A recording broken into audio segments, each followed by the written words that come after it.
नमस्कार, सुबह के 9 बजने वाले हैं। आपके साथ मैं हूं पूर्णिमा मिश्रा। वक्त हो चला है खबरें विस्तार से और रफ्तार से देखने का, यानी कि वक्त है न्यूज 20 का। उत्तर प्रदेश के गोरखपुर को पीएम मोदी आज क्या क्या गिफ्ट देंगे? क्या गोरखपुर के योगी बनेंगे यूपी में सीएम पद के उम्मीदवार? भगवंत मान की जिद संसद की सुरक्षा पर भारी क्यों पड़ी और कश्मीर पर पाकिस्तान की नई नौटंकी क्या है? ये सब खबरें आपको बताएंगे, लेकिन पहले इस वक्त की बड़ी खबर के साथ शुरुआत। प्रधानमंत्री नरेंद्र मोदी आज गोरखपुर में all India institute of medical sciences यानी एम्स का शिलान्यास करेंगे। गोरखपुर में पीएम मोदी जनसभा को भी संबोधित करेंगे। पीएम मोदी इसके साथ ही 30 सालों से बंद पड़े फर्टिलाइजर कारखाने के रेनोवेशन की शुरुआत भी करेंगे। प्रधानमंत्री मोदी सुबह 9:25 पर एयरफोर्स के विमान से दिल्ली से गोरखपुर रवाना होंगे। 10:45 पर पीएम का विमान गोरखपुर पहुँचेगा। पीएम मोदी का स्वागत करने के लिए गोरखपुर एयरपोर्ट पर सीएम अखिलेश यादव और गवर्नर राम नाईक मौजूद रहेंगे। सभी ने अपने ड्यूटी स्थान देख लिए हैं। आज ड्यूटी सबकी ब्रीफिंग कर दी गई है। सुरक्षा के बड़े पुख्ता इंतजाम करे गए हैं। चप्पे चप्पे पर पुलिस बल और केंद्रीय बल यहाँ पर तैनात रहेंगे। गोरखपुर में बनने वाले देश के 12वें एम्स के लिए केंद्रीय कैबिनेट ने 1011 करोड़ रुपए के फंड को मंजूरी दी है। 750 बेड वाले इस अस्पताल में अत्याधुनिक इमरजेंसी सेवाओं, ट्रॉमा सेंटर, आईसीयू और सुपर स्पेशलिटी सुविधाएं होंगी। 11:25 पर प्रधानमंत्री मोदी गोरखनाथ मंदिर पहुंचेंगे। मंदिर में महंत अवैधनाथ की प्रतिमा के अनावरण कार्यक्रम में हिस्सा लेंगे। दोपहर 12 बजे पीएम मोदी फर्टिलाइजर कारखाना पहुंचेंगे। एम्स शिलान्यास और खाद कारखाने की शुरुआत करने के बाद पीएम मोदी 1:15 तक वहीं पर जनसभा करेंगे। प्रधानमंत्री पद की शपथ लेने के बाद पीएम मोदी का यह पहला गोरखपुर दौरा है। इससे पहले 2014 में चुनावी रैली के लिए पीएम मोदी गोरखपुर आए थे। पीएम मोदी के दौरे से पहले गोरखपुर में बीजेपी अल्पसंख्यक मोर्चा के कार्यकर्ताओं ने एक पोस्टर जारी किया। इसमें सांसद योगी आदित्यनाथ को बादशाह की तरह दिखाया गया है। देश में मोदी और प्रदेश में योगी के नाम से जारी किए गए इस पोस्टर में योगी आदित्यनाथ को प्रदेश के बादशाह के रूप में राजगद्दी पर बैठे हुए दिखाया गया है। पोस्टर के जरिए योगी आदित्यनाथ को यूपी में सीएम कैंडिडेट बनाने की मांग भी की गई है। जब 2017 विधानसभा चुनाव में योगी जी मुख्यमंत्री बन के आएंगे और एक बादशाह के रूप में आएंगे, तभी उत्तर प्रदेश का विकास संभव होगा। गोरखपुर से बीजेपी के लोकसभा सांसद योगी आदित्यनाथ की सीएम उम्मीदवारी को लेकर पहले भी पोस्टर जारी हो चुके हैं। आदित्यनाथ हिंदू ब्रिगेड ने कुछ दिन पहले अब की बार योगी सरकार के नाम से पोस्टर भी जारी किया था। महाराष्ट्र एटीएस और केरल पुलिस ने साझा ऑपरेशन में डॉक्टर जाकिर नाइक के इस्लामिक रिसर्च फाउंडेशन से जुड़े एक शख्स को गिरफ्तार किया है। गिरफ्तार शख्स का नाम अर्शिद कुरैशी बताया जा रहा है। आईपीसी की धारा 153 यानी 2 गुटों में दुश्मनी फैलाने, धारा 34 और 13 यूएपीए के तहत अर्शिद की गिरफ्तारी नवी मुंबई से हुई है। आपको बता दें कि डॉक्टर जाकिर नाइक पर भड़काऊ भाषण देने का आरोप है। फिलहाल डॉक्टर नाइक दक्षिण अफ्रीका में है।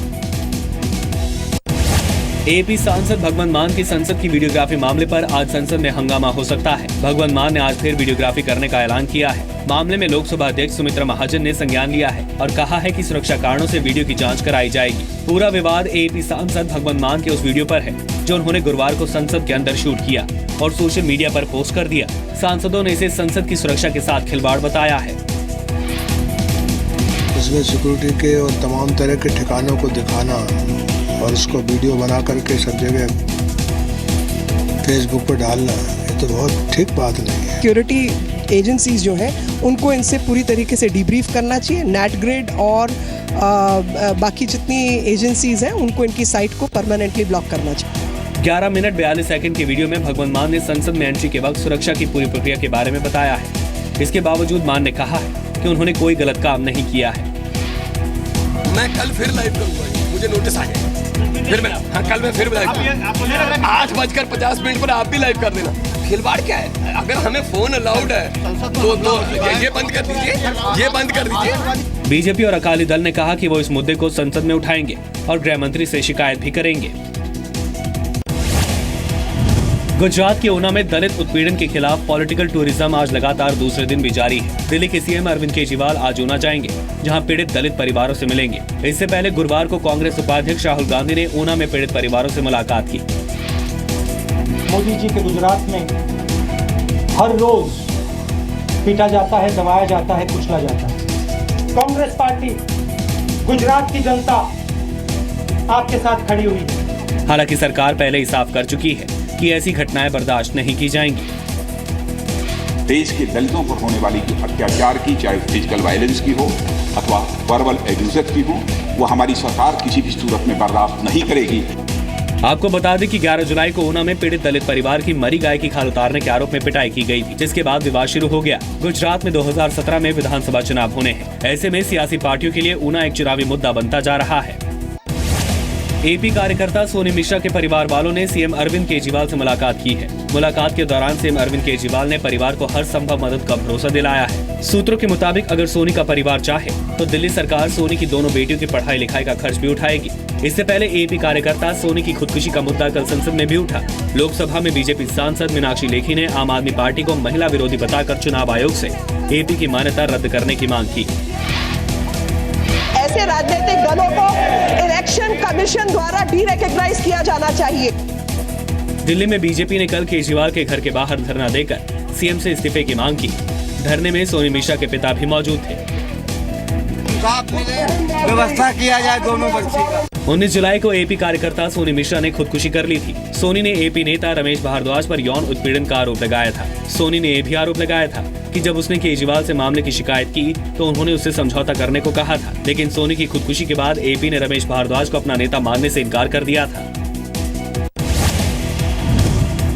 बीएसपी ने मायावती के खिलाफ अभद्र टिप्पणी करने वाले दयाशंकर की गिरफ्तारी के लिए 36 घंटे का अल्टीमेटम दिया है, लेकिन दयाशंकर सिंह का अभी तक कोई सुराग पुलिस को नहीं मिला है। यूपी पुलिस की अलग अलग टीमों ने गुरुवार को लखनऊ और बलिया में छापेमारी की। बलिया से दयाशंकर के भाई धर्मेंद्र को हिरासत में लिया गया है। दयाशंकर सिंह के अभद्र बयान के जवाब में देश के कई हिस्सों में हुए विरोध प्रदर्शन में भी आपत्तिजनक टिप्पणियां की गई। बीएसपी विधायक उषा चौधरी ने दयाशंकर सिंह को गाली दी, जबकि बीएसपी के पंजाब अध्यक्ष जन्नत जहां ने कहा कि दयाशंकर की जीभ काटने पर वो 50 लाख का इनाम देंगी। जो भी मेरे को उसकी जीभा लाके देगा उसको 50 लाख का इनाम जन्नत जहां खुद देगी। बीएसपी अध्यक्ष मायावती ने कहा कि लोग उन्हें देवी की तरह देखते हैं और उनको मेरा अपमान बर्दाश्त नहीं है। जो वीकर सेक्शन के लोग हैं, चाहे वो किसी भी पार्टी में हैं, मुझे वो सही मायने में वो बहन जी के साथ साथ मुझे वो देवी के रूप में भी मानते हैं।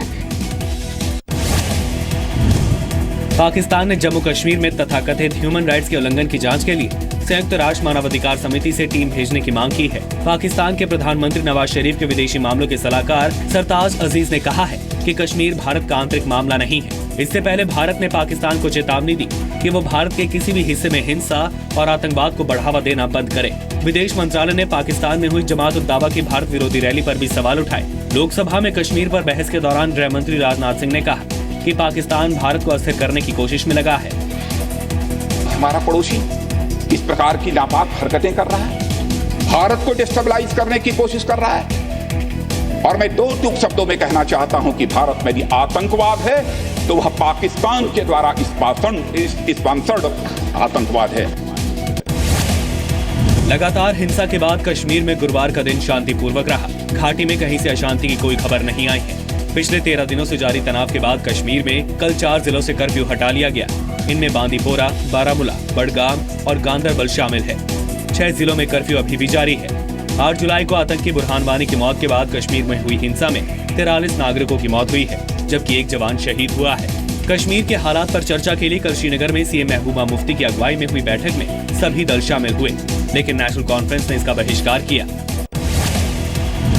बिहार के नालंदा में घर पर पाकिस्तानी झंडा फहराए जाने के मामले में 3 लोगों के खिलाफ देशद्रोह का मामला दर्ज किया गया है।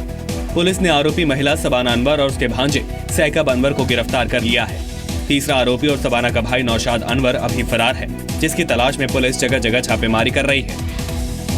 जो भी झंडा था उसको सीज करके ले जाया गया है, फिर आगे सत्यापन का जो कानूनी कार्रवाई होगी वो की जाएगी थाना स्तर से। मामले पर बीजेपी ने कहा कि वोट बैंक के चक्कर में मुख्यमंत्री नीतीश कुमार अलगाववादी ताकतों को बढ़ावा दे रहे हैं। दिल्ली में एक लड़की ने ही दूसरी लड़की पर एसिड फेंककर बुरी तरह जख्मी कर दिया। बीती रात की वारदात पूर्वी दिल्ली के गांधीनगर इलाके की है। आरोपों के मुताबिक राधे नाम का लड़का पीड़ित लड़की से एक तरफा प्यार करता था। राधे की बहन ने बीती रात 8 बजे के करीब पीड़ित लड़की को मिलने के लिए बुलाया और भाई से शादी करने की बात कही, लेकिन लड़की ने परिवार की मर्जी के बिना शादी करने से मना कर दिया, जिसके बाद राधे की बहन ने पीड़िता के चेहरे पर तेजाब फेंक दिया। लड़की को गंभीर हालत में जीटीबी अस्पताल में भर्ती कराया गया है। दिल्ली पुलिस ने सेक्स रैकेट चलाने के मामले में एक रिटायर्ड कर्नल अजय अहलावत को भी हिरासत में लिया है। इससे पहले पुलिस ने सफदरजंग एनक्लेव से पीएन सान्याल नाम के शख्स को गिरफ्तार किया, जिसके घर से एक रशियन लड़की को भी पकड़ा गया था। दिल्ली पुलिस के मुताबिक अजय अहलावत ही सेक्स रैकेट का मास्टरमाइंड है। अब पुलिस अजय अहलावत और सान्याल को आमने सामने बिठाकर पूछताछ कर रही है। दावा किया जा रहा है कि सान्याल नेताओं और सुरक्षा एजेंसियों के अधिकारियों के पास विदेशी लड़कियों को भेजता था। इस बात की जांच की जा रही है कि लड़कियों की आड़ में आर्मी और डिफेंस की अहम जानकारियां तो नहीं लीक की जा रही हैं। हरियाणा में मनोहर लाल सरकार मंत्रिमंडल का आज दूसरा विस्तार किया जाएगा। गवर्नर कप्तान सिंह सोलंकी शाम 5 बजे राजभवन में नए मंत्रियों को शपथ दिलाएंगे। सूत्रों के मुताबिक सीएम मनोहर लाल 2 मंत्रियों को कैबिनेट से हटा सकते हैं, जबकि कुछ मंत्रियों के कामकाज के प्रदर्शन के आधार पर उनके विभाग बदले जाएंगे। सड़क सुरक्षा पर महाराष्ट्र सरकार के नए नियम नो हेलमेट नो फ्यूल का पुणे पेट्रोल डीलर्स एसोसिएशन ने विरोध किया है। नए नियम के मुताबिक अब पेट्रोल पंप से उन्हीं बाइक वालों को पेट्रोल मिलेगा जिन्होंने हेलमेट पहन रखा है। पुणे में देश के सबसे ज्यादा दोपहिया वाहन है। पुणे पेट्रोल डीलर्स एसोसिएशन का दावा है कि इतनी भीड़ में हेलमेट पहनने के नियम का पालन करवाना मुश्किल होगा और ये काम पुलिस ही कर सकती है।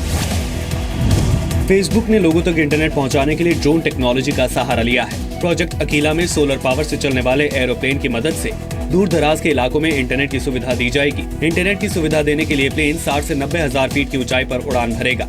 सोलर एनर्जी से चलने वाला ये ड्रोन एक बार टेक ऑफ करने के बाद महीनों तक बिना किसी दिक्कत के उड़ने की क्षमता रखता है। करीब 6 दशकों तक देश की सेवा करने के बाद विमान वाहक पोत आईएनएस विराट रिटायरमेंट से पहले अपनी आखिरी यात्रा के लिए तैयार है। इस सप्ताह विराट मुंबई से कोची तक आखिरी बार अपने दम पर यात्रा करेगा।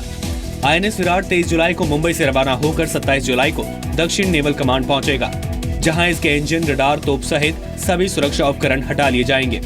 इसके बाद ही इसे खींचकर वापस मुंबई लाया जाएगा। झारखंड के पर्यावरण प्रेमियों के लिए गुरुवार का दिन बेहद खास रहा। रांची में गुरुवार की शाम जी मीडिया ने 10 ऐसी विभूतियों को सम्मानित किया जिन्होंने प्रकृति और पर्यावरण की बेहतरी के लिए काम किया है। ग्रीन वॉरियर्स अवार्ड नाम के इस सम्मान का मकसद हरियाली के लिए काम करने वालों को आगे लाना और बढ़ावा देना है। सम्मान समारोह में झारखंड के मुख्यमंत्री रघुवर दास के साथ राज्यसभा सांसद और एसएल ग्रुप के चेयरमैन डॉक्टर सुभाष चंद्रा भी मौजूद रहे। इस देश में परंपरा